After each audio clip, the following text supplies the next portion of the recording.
Hey guys, what's going on? It's Brandon. So put up the video yesterday basically saying the possibility, and not saying this will happen, but the possibility that the current vehicle that's released, that there is yet another vehicle above it. And I'm not talking about the all-wheel drive Zora. I'm not talking about the all-wheel drive Zora. I'm saying regardless what GM ends up calling this current vehicle, which I think they're going to end up calling it the Grand Sport, and I think it's a big surprise. But even if they did end up calling it the ZR1, I'd pay out my bets. That's not a problem.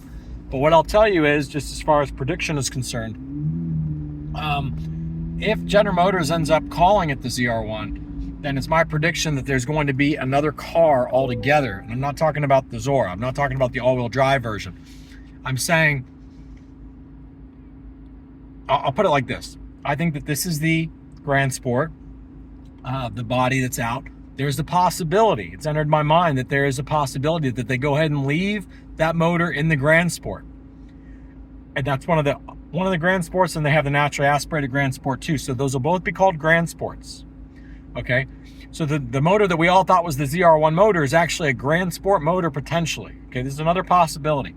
Instead of it being a Frankenstein car, it's the real car. It's ready to go. And it's a surprise that it's the Grand Sport. So then that's going to beg the question, well, what motor are they going to put in the ZR1?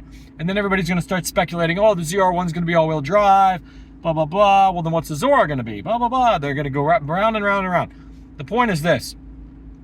If they add double direct injectors to the motor that they've already presented, now they can rev the motor to 10,000 RPM or higher, like Lamborghini currently is, okay, on their double direct. I think they're running double direct injectors on their motor. So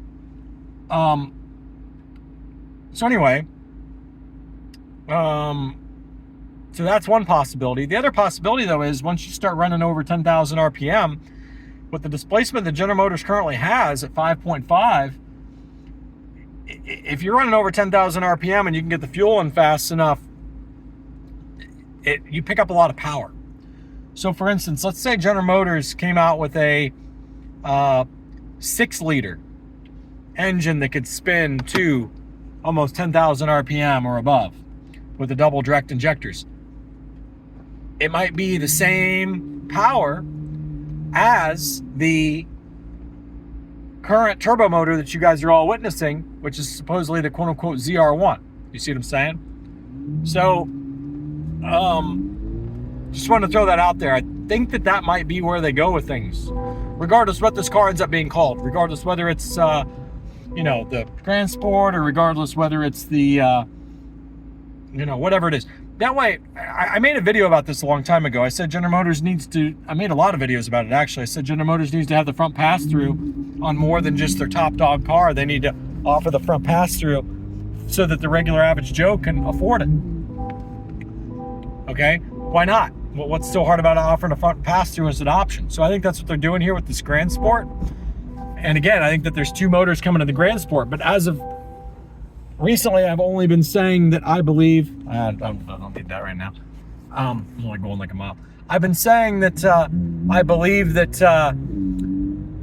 that there's going to be the cross-point crank engines that come out for the Grand Sport, the naturally aspirated cross-plane crank as well as a turbo cross-plane crank.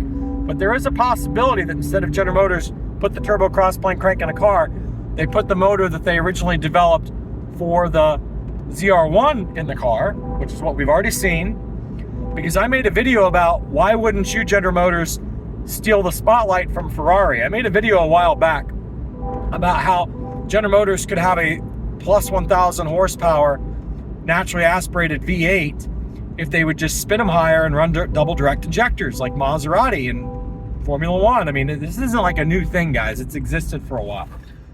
I know General Motors is going to make it sound like it's a new thing, but it's not. So anyway, I'm starting to think that the car after this is going to be a naturally aspirated car that makes around 1,000 horsepower, and it's going to scream. Okay?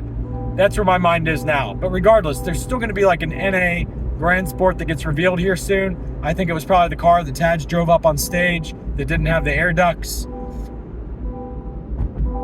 There's a lot of stuff going on, guys. Did you guys see the post about the blue Z06 badge car with the ZR1 rear wheels and the let's see what else. It has the front air pass through. what people don't realize is there's a different lug pattern on the rear of that car as the front of that car. So that's interesting. The girl who took a picture of it, she didn't have time to film it. She had to run inside or do something. It's a shame we didn't get a video of it, because that could have been, it's probably just this quote unquote, you know, lt7 engine, the one that we've already seen. That's fine, it might be, but it would have been interesting to see what was actually in it, to actually get audio footage of what engine was in that car. All right, guys, that's all I got for today. See ya. Grand Sport.